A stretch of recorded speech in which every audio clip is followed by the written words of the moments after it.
Hello, everyone, and welcome to Front Porch Talk. I'm your host, Veteran Mountain Man, and tonight I have Irate Prostate here with me, and as you can see, he's having some fun in Mr. Rogers' neighborhood tonight. Hi, everybody. Can you say killer clowns? I can. I like that. I like the way you laughed there. You got a nice laugh. Well, so tonight I want to start on a serious note. I want to start us off with a moment of silence for the passing of President George H.W. Bush. Yeah, He wasn't necessarily a great president, but he was a good man, and absolutely. he deserves the honor and respect due to him for all of the work he did for this country. Well, So, didn't he spend a couple of days in the Pacific, man, floating around? well, he spent time in World War II as a fighter pilot, and Good. then he Well, worked. TBF, didn't he? Or Go ahead. TBM? Yeah, He flew a torpedo plane, and it then got shot down. And go yeah. ahead. Then he Yeah. spent time with the UN as the American ambassador, Yep. and he spent time in the CIA, CIA. Yep. time as a senator, time as the vice president of the United States, and then time as president of the United If you States. think about that collective experience, that alone made him like a great candidate for the job of being president. It You really know, did. It really especially that did. experience with the deep state. Hmm. As part of it, because I'm sure you got more cooperation out of them. Um, I'm really concerned about that. Uh, you know, I see that as the biggest problem. Um, to quote the swamp or whatever you want to call it. That's all that's just ingrained in there. It's just deep down in there, and I don't know if we'll be able to get it out ever. Well, we're going to talk about that, but let's go ahead and have this Yeah, I'm moment of sorry. silence real Yeah, quick. I'm sorry, man. Yes. So, everybody join me.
Okay. So that was a moment of silence for a good man and a good servant to America. And now let's go ahead and get into the meat and potatoes. While the country is in mourning and we are setting up to have the funeral for George H.W. Bush, former President of the United States, we have a lot going on still. And a lot of things that still need attention, and a lot of things being ignored by the news. The first being, we've got a couple of trade deals, or at least one that's ready to go, and then one that is being worked on. And I don't know if you remember or not, Irate, but wasn't one of the things our current president ran on heavily was fixing the trade deals of America? Right. And yet, nobody's talking about this. Everybody instead is either focusing on the fact that Robert Mueller is throwing his star witnesses back in jail, or that we've had a president pass. Hey, Kaz, how you doing? What's up? Hey, buddy. Sorry for the late response. I got lost in a particular conversation with an individual about something. I was like, "Oh fuck, was I supposed to be a part of something today?" Well, shit. Yeah, man. It happens. I understand. Wonder what you could have been talking about. Really crazy shit. Also I about a believe crazy it. house of mouse, as per usual. I'm Well- gonna send biker gangs after you, Billy. Oh!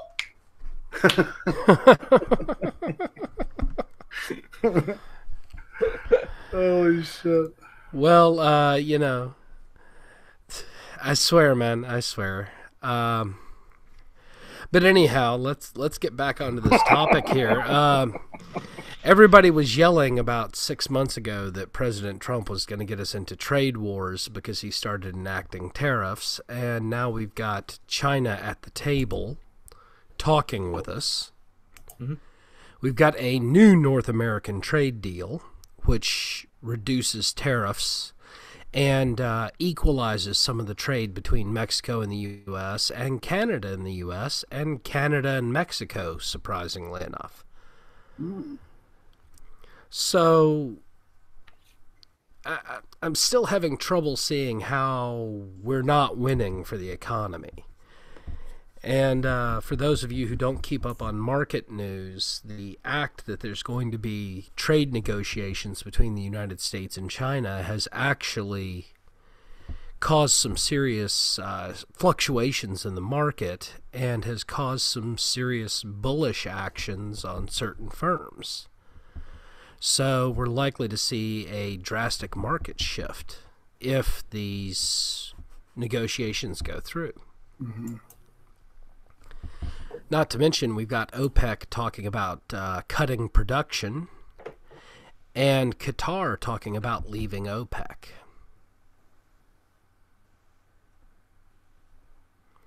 So the trade in the world is definitely a changing. And it's Wow, that Qatar thing totally slipped by me, dude. Yeah. Qatar is talking about leaving OPEC. And if they do, that means that they're not going to agree to cut production. And so basically it would fall to Saudi Arabia to absorb the entire reduction in production that they're trying to push. Damn. And Saudi Arabia is pushing this because of their welfare programs they've been putting into place and the fact that they're now not making enough money off oil to support those things. Because Saudi Arabia has been spending like President Obama in the middle of a government shutdown. Gotcha. Crazy. It really is.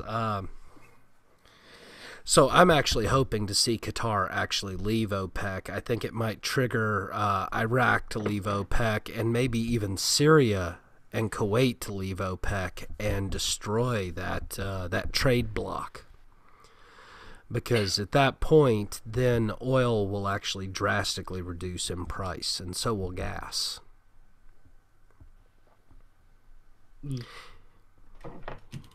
I know, Kaz, you're probably happy about that, except for the fact that, from what I hear, if gas prices drop, California's talking about raising gas taxes. Oh, they're always raising taxes whenever the economy gets good. Yeah, exactly. They always do that shit. They're like, oh, the people of our economy is actually benefiting from things and they're making a good living. Let's tax the fucking shit out of it. They'll absorb the cost, and it won't affect their living style. You know, Because it'll still cost the same. It's just more of it's going to taxes. that's such fucking stupid thinking. Why? Because fuck you, peasants. Give me money. Give me gulp. Yeah. That's pretty much just how it goes in there. Yeah, man. Well, not just that, Kaz, but Governor Kate Brown's new budget proposal is going to raise the taxes in Oregon another $200 million on corporations. Oof. Yeah. She's wanting to take away all of the recent corporate tax cuts that were passed through the federal government and put them back on the corporations in the form of state taxes. Huh. Which means companies are probably going to be fleeing Oregon just like they're fleeing California. Yeah, I don't doubt that. It's like, how the that's what I love about this. We gotta tax the corporations and the rich. That's totally going to make things better for us. Oh wait, why is our economy so stagnant now? Everyone's leaving. Mm-hmm. Like, it couldn't be because you start fucking over these companies and therefore they're not making a profit, so they're moving somewhere else and they're taking all their jobs with them. Oh, yeah. And then you've also got this problem in California, which is 7 out of 10 households on welfare are immigrant households. Mm-hmm. Oh, I'm not surprised about that whatsoever. This was from Breitbart earlier today. 7 out of 10 households headed by immigrants in the state of California are taxpayer-funded welfare. The latest Census Bureau data analyzed by the Center for Immigration Studies finds that about 72% of households headed by non-citizen immigrants use one or more forms of taxpayer-funded welfare programs in California. Jesus. And the number one immigrant receiving state in the United States. Yep. Cali. Yep. Only about 35% of households headed by native-born Americans use welfare in California. All 4 states with the largest foreign-born populations, including California, have extremely high uses of welfare by immigrant households. Texas, which is at 70% of households headed by immigrants, use taxpayer-funded welfare. Yeah. New York and Florida, both of which are at about 63% of immigrant households using welfare. Mm-hmm. Now, you know, one of the things that I remember is when I was young, immigrant households weren't allowed welfare. And from what I remember, we had much lower welfare budgets when that was going on.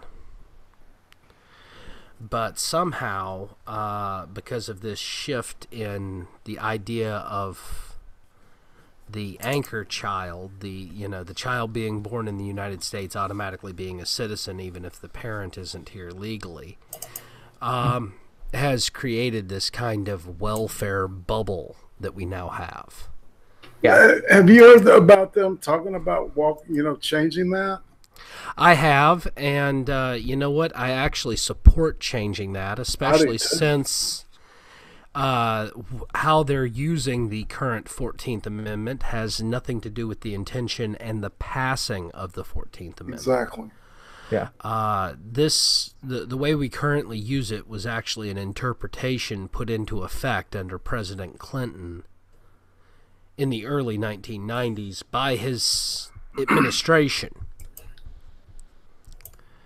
Well, to be fair now, man, I was doing that to get pussy, okay? I mean, come on. I'm old enough now I can say what's really on my mind. I saw a Tijuana pussy. And I want it in my front door. Just saying. Careful there, or you're going to end up with a round of applause. Please clap. Funny enough, you say clap. That reminds me of a story. I'm sorry. I'll stop. But where's yeah, Craigslist again? They quit it around somewhere and I can't find it. They quit doing the relationships things on Craigslist because they were worried about prostitution. You just look under the professionals now. Professional dancers and masseuses needed and shit. Yeah, that's where they went. They're smart. I know. They're smart. They're doing their thing.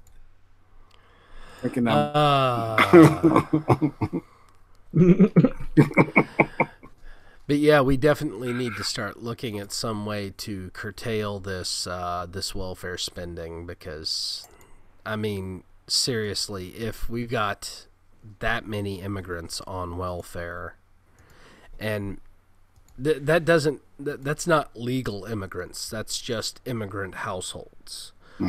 And the reason I have to use immigrant at this point instead of my preferred term, which is alien, is because some of these people could legitimately be legal immigrants because the study was not broken down between legal immigrants and illegal aliens. So we got a bit of a problem there in the way that this is being analyzed because we really need to be able to separate that out. And until we can actually get this kind of welfare spending under control, I mean, there's no way we're going to be able to balance a budget. See, this is what happens when you have socialism and open borders. And I know America is still technically a capitalist country, but realistically, we have been pushing towards socialism for so long that we're nearly there. Yeah, we're semi-socialist, I would say, especially with the, the aid programs and shit. I mean, oh, yeah. And the only way we're going to be able to fix it is if we stop it. And the only way we're going to be able to stop it is to get back into the government. Rip the Band-Aid off. Oh, yeah, and it's not just the elected officials either. It's also the staffers and the career government workers. Because, I mean, government unions, government employee unions are pretty much the biggest unions in the country now.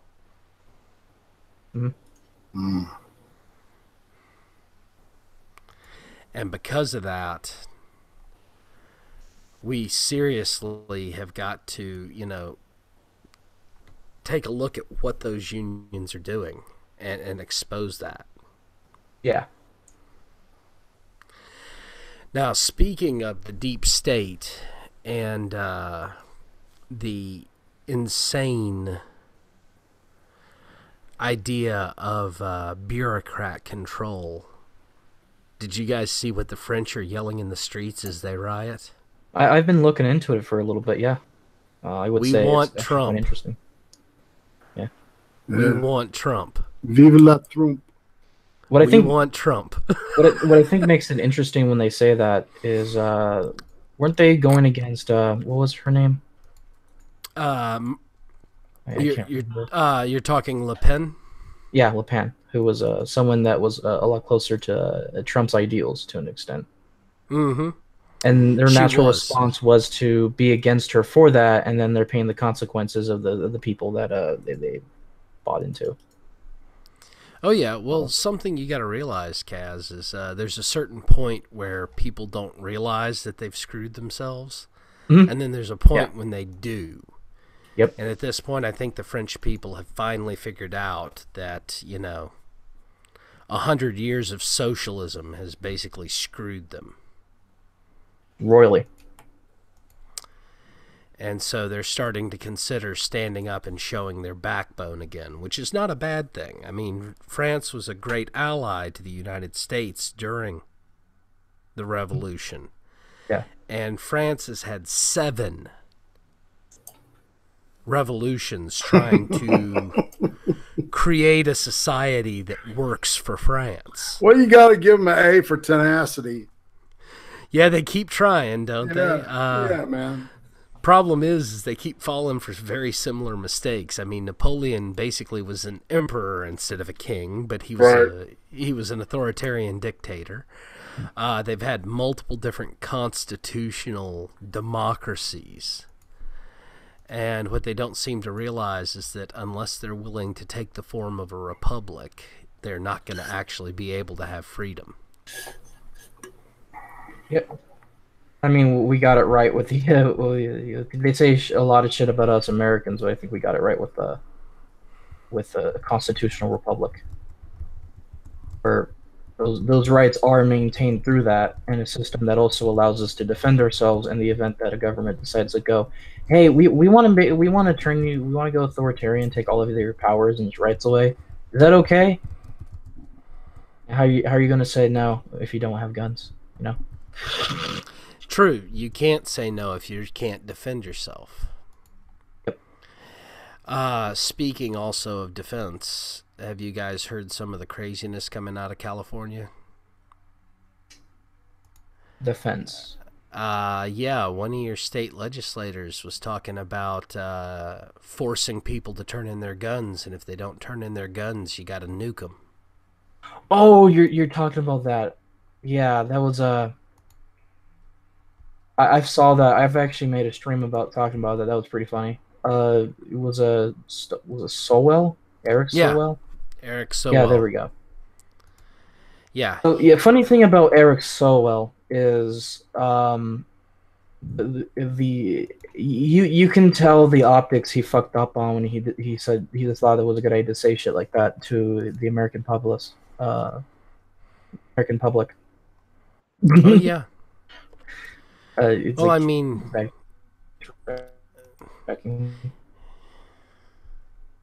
even California has a large number of firearms. yeah. Oh no, we do. There, We do. there's a lot of people in California that love their firearms and love their freedom. As they should. Even some of those crazies in, like Los Angeles and shit, love their firearms. Man, I think that's something that we can all agree on, is that guns are fun. And, Oh, yeah. And a armed society is a polite society, It really is. So, yeah, I love it. I want more guns. I gotta take this kid learn her how to shoot. Well, there's a really great set of ranges all over Alabama, man. Oh, that's right, man. We got an ammo place that has an inside Indoor range. Yep. It's an old bowling alley. Yeah.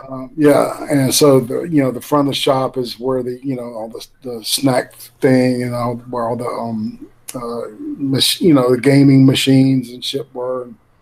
And Where the arcade and the concession stand was. Bingo. And in the place where you got your shoes on the other side of that, right?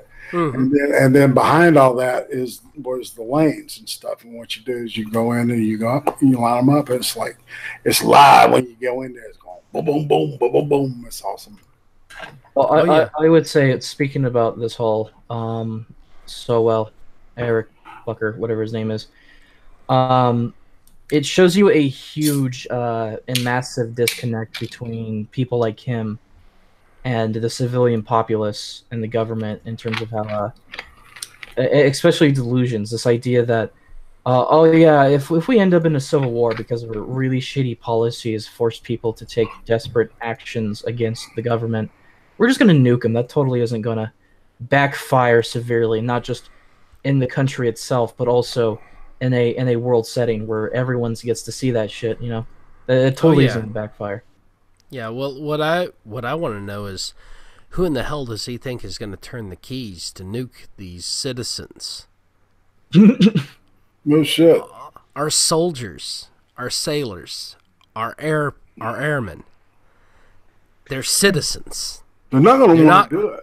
They're not conscripts. They're not mercenaries. Right.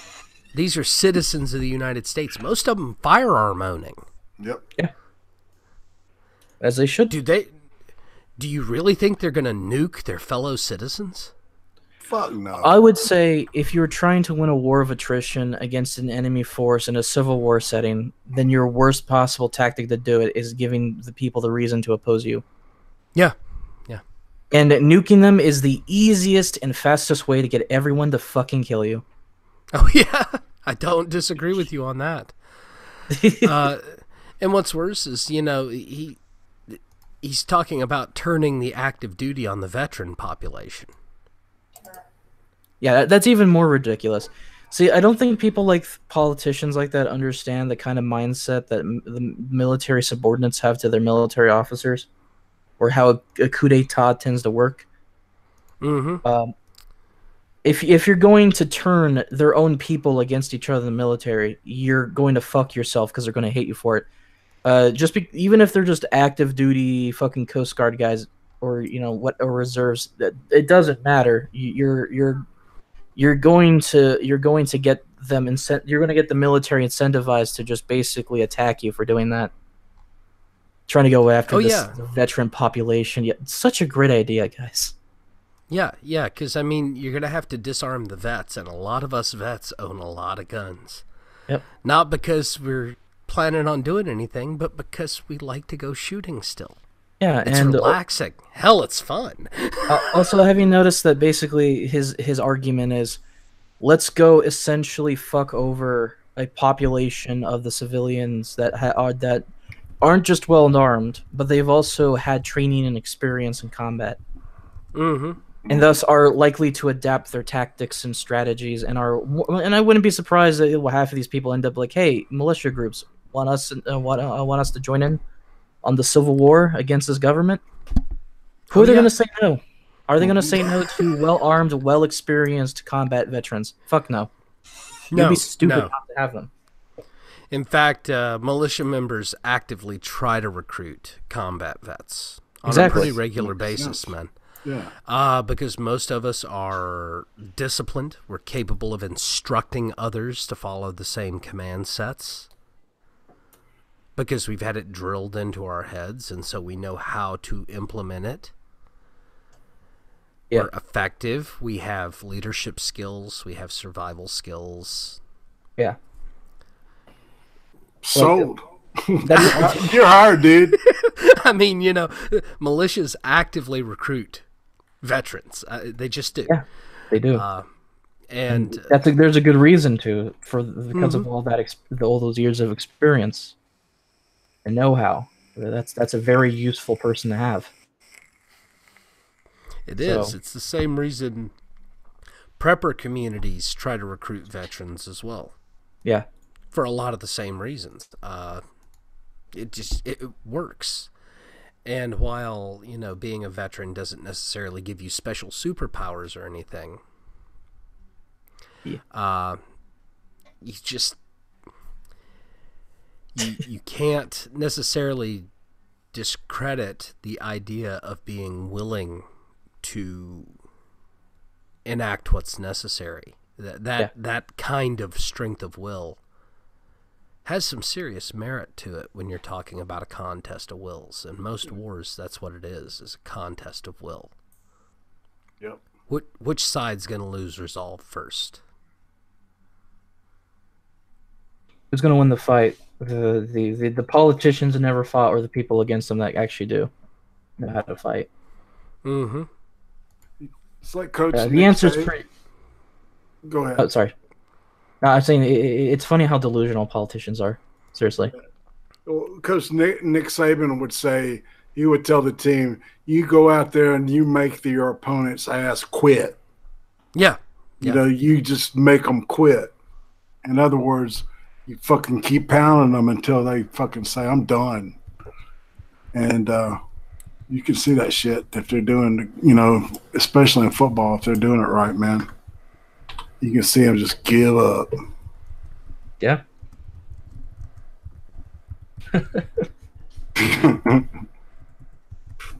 Make their ass quit. Oh, yeah. I love that shit. Anytime whether it's a contest of arms or a contest of strength or a contest of strategy, will has a very hard defining aspect to it. You have to have the will to do more than your opponent. Mm-hmm. It's one of the reasons you see so many professional athletes coming out of low-income communities. Is because all they had was either go do this and create that will within them to succeed, or suffer like the rest of their community. It's pretty much always a philosophy of hard times create strong men. Yeah. Yep. And it's also, on the flip side, it's also true, is that good times create weak people. They do. Weak people who in return believe in utopian ideals that don't work until the society they kept fucking over crashes, and then everyone has to, basically just sit there and be like, well, looks like we're going to have to fix this again. Like Roman 2.0, here we go. What happened? 2.0. What happened, man? And I then the was same sitting there process. partying, and what happened? I The don't same, know. the same people usually go on to be like, yeah, hey, you look at all this socialism. Let's just have more socialism. Great idea, you dumb fuck. It's gonna fix everything. More socialism. It's ASMR stupidity. Yep. Yeah, socialism's good. Oh yeah, yeah. That's what they say. That's what they say. Never mind the fact that no country that has been a superpower has been socialist. Nope. Even Russia, they claimed Russia was a superpower during the Cold War, but now seeing a lot of the stuff coming out of Russia that's been declassified and released to the public. Paper tigers. That's what they were. They were paper tigers. Yes. They were barely trying to keep up with the evolutions that the United States was creating in military technology, civilian technology, weapons, energy, physics. But a great medicine. example. Well, I was going to say right after the Cold War. I mean, right after World War II. All right, there was this guy named Frank Whittle, a British engineer who had designed an early form jet engine. Right. Yeah. We were also working on a jet engine that was more turbine, center-based turbine, whereas his is more like built like a Dyson vacuum. Yeah. Right. And there was an exchange program with the Soviets, and they got like 5 of these engines, and they had to go. Then that's when the rift was caused between Stalin and Churchill, and pretty much they started doing the stuff in Berlin, etc. So the whole Iron Curtain started happening. What they had to do is they had to sneak people in to walk with these gummy shoes to pick up on the metal filings to figure out what kind of alloys they were having to use, because their engines were falling apart. Right. And without those designs, they would have never been able to put those MiG-15s in the sky. No, they wouldn't have. And so that's just an example, of how far behind they were. And then of course stealth, they're fucking still working on that shit. And and we had it knocked down by the end of Reagan's second term. Oh yeah. So. Thank you, Reagan. Well, to be fair, one of the things that makes society advance is competition. Mm-hmm. It's a bit trite, but it's true. Competition brings out the best in people. Absolutely. Competition makes you faster, makes you stronger. The attempt to compete causes you to strive. And so if you destroy competition, if you eradicate it, do away with it, you end the desire to strive. Right. And it just amazes me that so many people have trouble understanding that idea, because it's not difficult. I mean, heck, it's the way it's been for centuries, Right. If people don't have to do, they're not going to. And if people don't have to become better, they won't.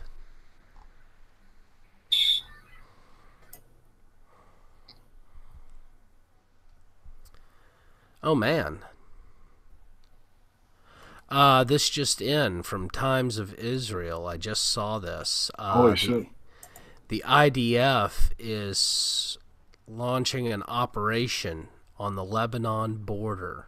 Okay. To go after Hezbollah attack tunnels.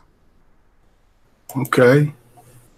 I'm with them so far. Were they going to try? The IDF Northern Command on high alert as Army starts neutralizing not yet operational passages into the Israeli territory from southern Lebanon, Metula, in the declared closed zone. Are they using bunker busters or are they using troops? Hang on, I'm looking through the article here. Several tunnels have penetrated the Israeli territories, and forces are working on the Israeli side of the frontier to destroy them. So they're using troops. Good. Bombs are spooky. Oh, yeah. Using bunker busters to drop, Exactly. burrowing tunnels would be insane. We see Hezbollah's actions as a flagrant and blatant violation of the Israeli sovereignty. The military said it believed these tunnels were for an offensive purpose, unlike the tunnels and underground bunkers used by Hezbollah in 2006 during the Second Lebanon War, which were primarily for defensive strategies. So this is not the first time that they found tunnels in this area of Israel. Right.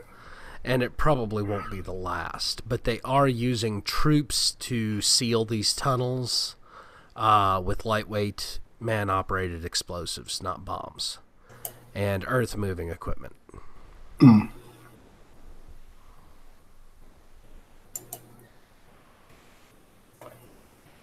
I think we could take a lesson from their playbook and utilize some of these techniques on the border, maybe. We could, but the problem is we'd need to be able to authorize the U.S. military to do it, or we would need to use National Guard. And most of the tunnels are in Southern California, so you'd need Governor Moonbeam to approve it. Or you'd need the now Democrat majority Congress to approve it.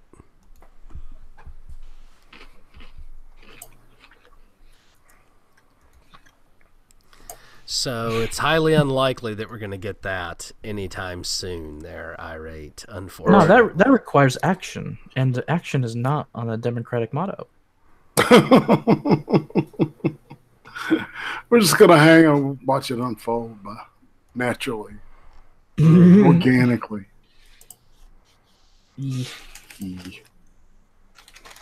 Oh, it's makes one toss one's hands in the air. It really does. And now on to something a little bit weird. So do you guys understand why so far President Trump hasn't spoken with Special Counsel Robert Mueller? That I have actually no idea. Okay, so do you guys know what the perjury trap is? Yeah, it's the thing they used against Clinton, really. Well, they didn't really use it against Clinton. Clinton flat out lied. Yeah, they failed to impeach him for the correct reason. If they had impeached him on perjury and not on sexual misconduct, they probably would have gotten a conviction and he would have been removed from office. Because he did perjure himself. He said he did not have sexual relations with that woman. Yeah. And then it turns out he was getting ahead and, stooping her with cigars in the Oval Office. Yeah. That is not fact. God damn it. I'm so sick of this shit. It's like Alex, his damn frogs, man. It's me and those cigars. Jesus. Leave me alone. You shouldn't have gotten caught, Bill. But I love it so much. I'm powerless. But yeah, if they had actually pushed for impeachment on grounds of perjury, that would have been a viable one. Instead, they chose to go after him because of his sexual relationships. And realistically, I always said that was stupid. Yep. But to get Trump in a perjury trap, he would first have to actually testify in a non-written statement. And then he'd have to testify again, or there would have to be something that didn't match up. Right. And so by keeping him from testifying in person to Mueller, they're going to keep him out of the perjury trap, which I'm glad that they finally figured out. You know, there for a while he was yelling he'd testify, he'd testify, he'd testify, and that would have been the stupidest thing he could have done. Right. And they're saying, no, no, no, waving their hands. Because, All it takes is one misrepresentation, and they can get you on a perjury trap. Even if you said, it was 10:30, and then later you said, no, it was 11. That right there can get you on the perjury trap when you start talking about perjury and sworn testimony. Right. And so that's why I always tell people, if the police are questioning you, get a lawyer. Doesn't matter if you didn't do it or not. Get a lawyer. It's just, sound advice in this day and time. Maybe back in back a long time ago, I don't know, man. You could get away with it. Yeah. But in this day and age, no way. You can't. You gotta just levy up and pay the lawyer, man. They gotta have their skin, and they'll help your ass. No skin, no help. That's just the nature of the game. You gotta to get anything really. And it's really sad that this country has come to the point where you've got to have lawyers to do just about anything. To take a shit, you have to have a lawyer, man, to help you take it the perfect way, it's hyperbolic, but it's still fucking true, It's like, it took me, and I'm disabled. I've got fucked up hips, and I've got a fucked up heart and shit. And it took me 2 applications, and then I had to get a lawyer. And it was only when I got the lawyer, shit happened. Yep. And if anybody's listening to this and you need to go on disability, just do not pass go. Go get you a lawyer and get it done right the first time. It really does make a difference. Yep. Oh, it looks like today Special Counsel Mueller is recommending no prison time for General Flynn, citing his cooperation. Yeah. I to be honest, I think he's a patriot, to be honest. I really do. I don't think that he was doing anything untoward. I think that they went out of their way to make it look like he was. And now look at what they did. They just turned him loose because he's, quote, helping. We don't know what he's doing. Well, truth be told, man, they got him on, once again, the perjury trap. Right. He said he wasn't meeting with Russians, and he had a meeting with a Russian along with the entire rest of the Senate. Kislyak. Yeah. Okay, so he wasn't going out of his way to meet with the Russians. It's so retarded. But, they played that as though he was. And because he said at first he hadn't, and then it turns out he had. Perjury trap. And I mean, to be fair, I can understand how he could forget that he had met with one Russian once. Right. Yeah. If you didn't actually make any headway, and it wasn't something that was intentionally created, it was something that just kind of happened because it was part of what all the senators were doing at that point in time. Everybody was doing it together. It's hard to actually remember something that trivial. Oh gosh, I hope this is a joke. What? What happened? Okay, this is from ilovemyfreedom.org. So take this with a grain of salt. House Democrats ban ideological food like Chick-fil-A for Thanksgiving. Okay, this is from a few months back.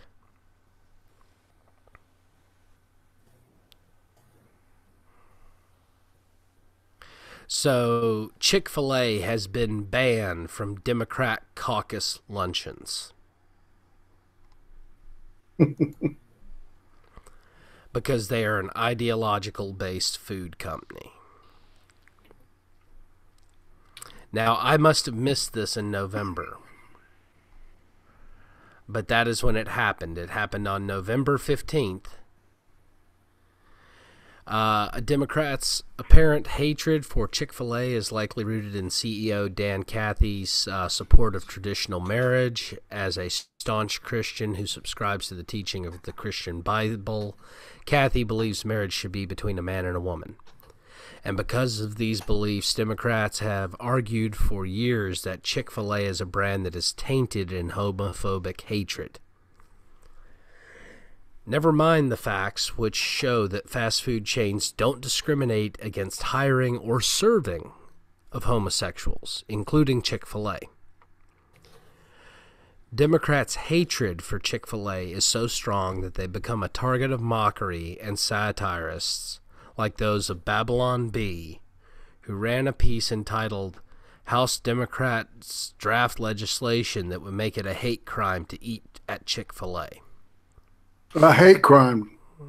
Well, this is the Babylon Bee. They are a satirist organization similar to The Onion. Good. While the piece was meant to entertain and not inform, it nevertheless inspired some to suggest that the satirist had risen from writing satire to prophecy in recent events when Congress suggested that they were partly right. Jesus. Yet, despite constant attacks against the fast food chain by Democrats and their allies, it continues to outperform every competitor in its category. So, yeah, apparently the Democrats so hate Chick-fil-A that now they don't allow them to serve caucus lunches. Right. I swear, you know, it sounds so ridiculous that I'm not... I can't tell if it's true or not. Between the Antifa crazy and the demands for Trump's tax returns and everything else, I can't tell if that was satire or hyperbole or real or fake news. Excuse me.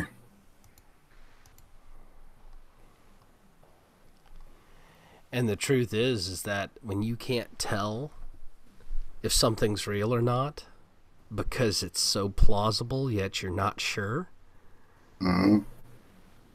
that's a really sad state. Oh gosh. Seagram heiress Claire Bronfman is paying the legal fees for the sex cult that is being prosecuted. Remember the sex cult that got broken up last year? With, what's her name? The two chicks from Smallville? Yeah. Yeah, the heiress to the Seagram fortune is paying the legal fees for the defense.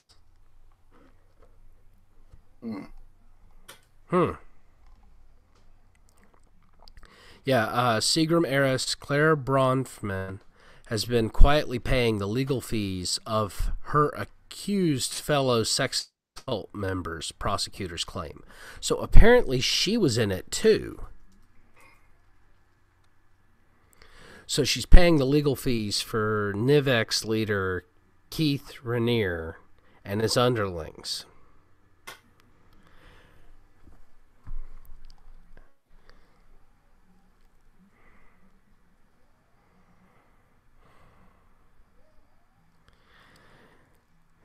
Oh, gosh. Yeah. Well, are y'all aware of what's going on? Am I aware of what's going on where? Yeah, the blunt stream has started. Oh, man. Yeah. Well, it's almost 10:30 anyway, so do you want to go ahead and shill?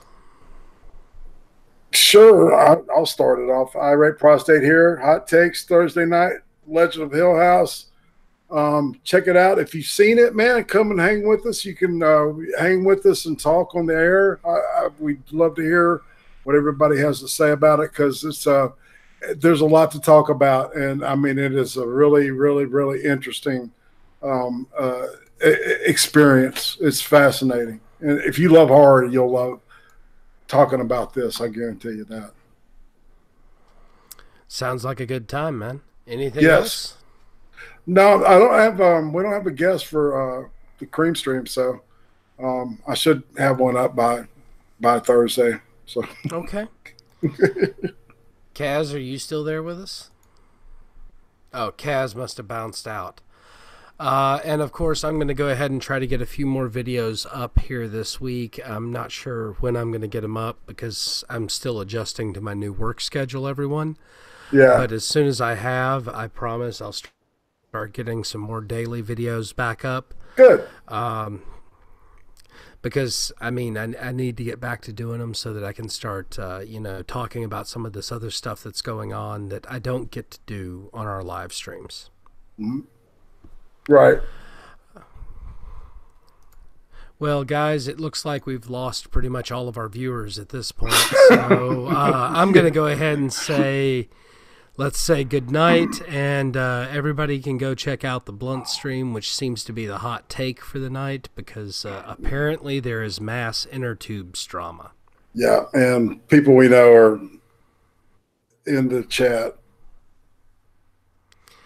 And I'm going to stay out of the insanity because I need to install a new patch for my antivirus. So I'm just going to call it a night, guys. Yeah. All right, Bubba. Well, sweet dreams. Well, I'll hit you up in the middle of the day, like tomorrow. And, if you want to, if you just call me when you get off of work. And if you okay. catch up on stuff, well, I'll be able to do that with you. All right, man. Cool. Everybody else, have yourself a great night, and we'll see you next week. Love, peace, chicken grease. We out. Bye-bye.